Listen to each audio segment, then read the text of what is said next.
Today in the studio we have the Nitto Ridge Grappler. This is one of the pioneers of that crossover AT-MT market.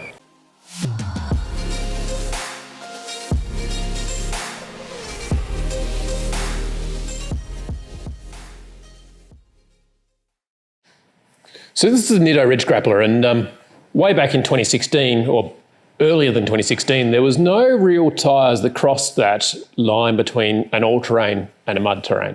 So if you wanted to get serious off-road, then you would have to choose the mud terrain. If you wanted to go for trips at longer distance, then you choose the all-terrain. You couldn't have something that blended both.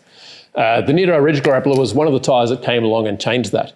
So it's basically a blend between the AT and the MT. It's got the AT central blocks and then the MT-inspired shoulder blocks. One of the interesting things I noticed about the Ridge Grappler as well is it actually gives you the choice between 2-ply sidewalls and 3-ply sidewalls. So basically, you can choose to have sidewalls that are more comfortable, so they're going to be a little bit better for having the family in the car, or 3-ply sidewalls are going to be a little bit stronger, less comfortable, but tougher off-road.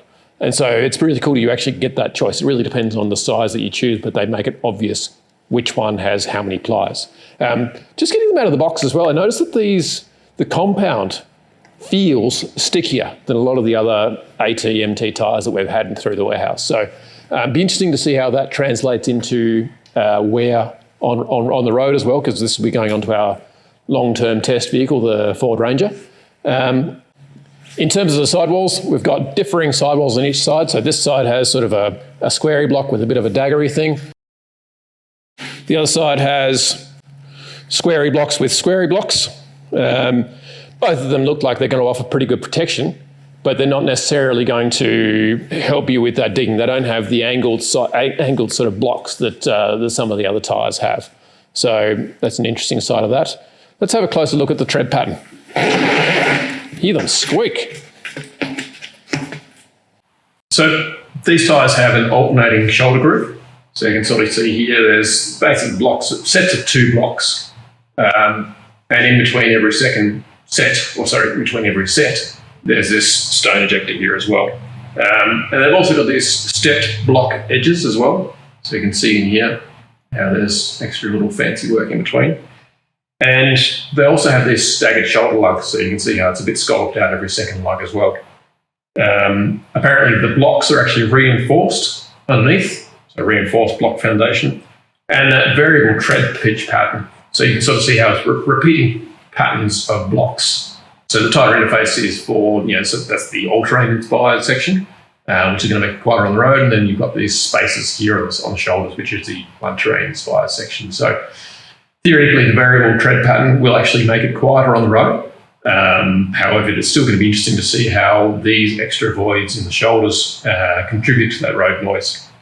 So these are actually an E-rating tyre. So this is the 295/70R17. This is the 3-ply sidewall. It actually has a 10-ply face. So there's 10 layers of fabric and steel and all sorts of stuff in there. And also these tyres are made in the USA as well. So again, you can get that they're manufactured somewhere that has a good manufacturing history. So these tyres come in a range of sizes between 265/65R16 and 37/12.5R22. So they're going to cover a huge range of sizes from your stockish Hiluxes or Rangers or whatever, all the way through to your serious off-road 37-inch tyres. So for all of the enthusiasts out there, there's pretty much going to be a size for anyone. Out of the box, they come with between 13 and 14.5 mil of tread. So that's a pretty decent amount of tread in comparison to some other tyres. So that's the Nitto Ridge Grapplers. We're going to stick them in our Ford Ranger. We'll report back to you in 10,000 Ks as to how they go. And don't forget to subscribe and hit the little bell thing if you're on YouTube as well, so you can keep up with what videos we're releasing over the next little while.